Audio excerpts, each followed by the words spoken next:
दोस्तों, जब हमारे खिलाफ कोई भी एफआईआर लिख जाती है या न्यायालय का कोई ऐसा आदेश आ जाता है जिससे कि हमें हानि होती है, तो मन में एक ही सवाल आता है कि चलो हाई कोर्ट चलते हैं, इसको क्वेश कराते हैं। भाई फर्जी एफआईआर लिख दिया गया है, इसको क्वेश कराया जाए। न्यायालय का ऐसा आदेश आ गया है जो कि नहीं आना चाहिए था, न्यायालय इन्फ्लुएंस होकर आदेश दे दिया है जिला न्यायालय ने, तो अब चलो हाई कोर्ट में क्वेश कराते हैं। लेकिन क्या आप जानते हैं ये क्वेश कैसे होता है, किस धारा के अंदर क्वेश होता है, क्या होती है पूरी प्रक्रिया?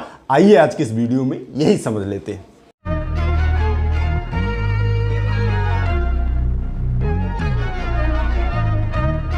दोस्तों, हमारे भारतीय कानून में दंड प्रक्रिया संहिता में एक धारा बनाएगी 482 482 जो कि असीमित पावर देती है हाई कोर्ट को। कहती क्या है धारा?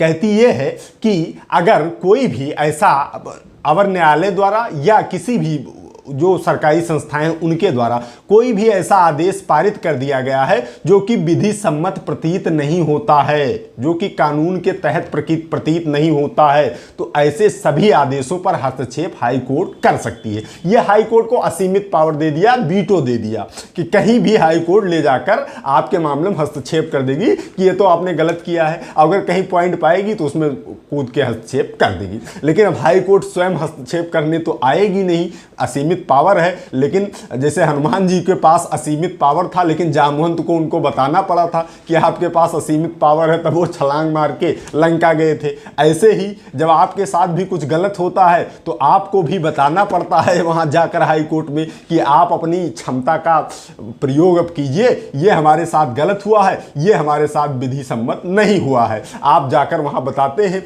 आप रोल, आपके वकील साहब आप रोल अदा करते हैं जामवंत का, और हनुमान जी बनता है हाई कोर्ट। वो अपनी शक्ति पर जब उसको पता चलती है कि मेरी इतनी बड़ी शक्ति है, तो वहां आपकी क्वेश कर देता। होता क्या है, यहां से अगर आपके खिलाफ गलत एफआईआर हो गया है या न्यायालय का कोई ऐसा आदेश आ गया है जो कि विधि सम्मत नहीं है, न्यायालय कई बार इन्फ्लुएंस हो जाता है, कई बार बिना विचार किए ही दे देता है कोई आदेश जो कि विधि सम्मत नहीं होता है, तब आप उसकी सर्टिफाइड कॉपी बनवाते हैं, उसको लेकर जाते हैं हाई कोर्ट में, 482 सीआरपीसी के तहत आवेदन करते हैं हाई कोर्ट में। फिर इसके बाद में वहां जब आपकी हियरिंग लगती है तो आपके वकील साहब द्वारा यह बताया जाता है कि इसमें यह कमी रह गई है। जैसे अगर गलत एफआईआर लिख गया है तो उसमें बताया जाता है कि ये एफआईआर गलत कैसे है, कैसे इसको गलत लिख दिया गया है। जैसे आप कहीं थे बाहर, घटना घटी, जिस समय की घटना बताई जा रही है उस समय आप कहीं बाहर थे, आपके पास सीसीटीवी फुटेज है कि घटना के समय हम तो वहाँ दिल्ली में बैठे चाय पी रहे थे और घटना हो गई लखनऊ में, और उन्होंने हमारे खिलाफ एफआईआर कैसे लिख दिया, साक्ष्य हो गया। अगर कोई आप प्रेजेंट आप नहीं थे या आप प्रेजेंट थे लेकिन आपने घटना नहीं किया है, जिसने घटना किया है उसका स्पष्ट दिख रहा है कि इस व्यक्ति घटना किया, इस व्यक्ति ने हमको भी इसमें रख दिए हैं, ये सारी चीज़ें सुने, और जब आपका मजबूत साक्ष्य तो वहाँ वकील साहब हाई कोर्ट को बताएंगे। फिर इसके बाद में हाई कोर्ट अपनी शक्ति का प्रयोग करके आपके उस एफआईआर को क्वेश भी कर देता है। कई बार होता यह है कि एफआईआर क्वेश कराने के लिए लोग जाते हैं, लेकिन हाई कोर्ट देखता है कि एफआईआर क्वेश ना किया जाए, इसमें थोड़ी सी गुंजाइश हो सकता है कहीं विवेचना में निकल आए कि इस व्यक्ति ने अपराध किया है, तब वह आपको अरेस्ट स्टे दे देता है। आपको कह देता है कि जाओ, तुमको पुलिस नहीं पकड़ेगी, लेकिन आपका क्वेश नहीं करेंगे एफआईआर, इसकी जांच होने दीजिए, विवेचना होने दीजिए, इससे आपको निकाल दिया जाएगा, यह कह देती है हाई कोर्ट। कई बार हाई कोर्ट अंतरिम अरेस्ट स्टे दे देती है, जैसे अंतरिम टाइप का अरेस्ट स्टे कि इतने दिन के लिए अरेस्ट स्टे दे रहे हैं, दूसरी पार्टी को सम्मन नोटिस कर रहे हैं, वह पार्टी जब आएगी, जवाब दावा लगाएगी, फिर से सुनवाई होगी, अगली सुनवाई तक तुमको पुलिस नहीं पकड़ेगी, लेकिन सुनवाई करने के बाद अगर मुझे लगा कि ये ना अरेस्ट स्टे देने लायक है ना क्वेश करने लायक है, तो आपको कुछ नहीं देंगे, ये एप्लीकेशन आपका खारिज कर देंगे। ये 2-3 रिमेडी एफआईआर से रिलेटेड मिलती है।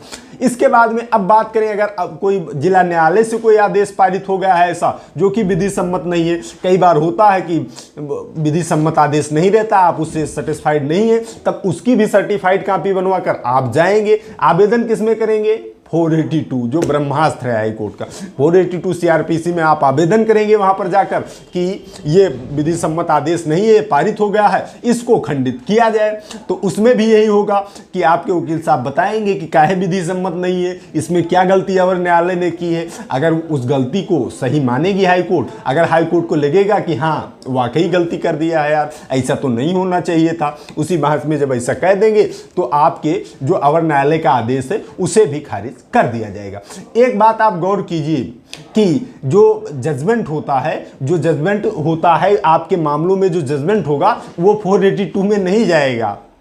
तो सारे मामले 482 आप समझ रहे हो, जो मामले ट्रायल चलने के बाद आपका जजमेंट हुआ वो अपील में जाएगा। अपील एक अलग होता है, 482 एक अलग होता है। 482 अगर कोई ऐसा आदेश आ गया, जैसे मान लिया आपके खिलाफ किसी ने 156(3) हुआ था, फिर वो परिवाद हुआ, किसी ने रिवीजन किया, रिवीजन अलाउ हो गया, अब आपके ऊपर एफआईआर हो जाना है, ऐसा कुछ आदेश आ गया, उसको केस करा सकते हैं। अपील अलग होती है, जजमेंट जो आएगा, जो फैसला कोर्ट का आएगा वो अपील में जाएगा, और ये सब सारी चीज़ें 482 में जाएंगी। ज़्यादातर 482 का प्रयोग एफआईआर क्वेश्चन करने के लिए ही कराई जाती है। तो दोस्तों उम्मीद करता हूं कि आप लोगों को 482 के बारे में सारी चीज़ें क्लियर हो गई होंगी। एफआईआर कैसे क्वेश्चन होता है हाई कोर्ट में ये भी आपको पता चल गया होगा। तो आज के इस वीडियो में इतना ही, मिलते हैं अगली प्रॉब्लम सॉल्विंग वीडियो में। तब तक आप सभी लोग अपने स्वास्थ्य का ख्याल रखिए, कानून की जानकारी, अपने अधिकारों की जानकारी इस चैनल के माध्यम से लेते रहिए, मामलों से बच के रहिए। I love you all. जय हिंद, जय भारत।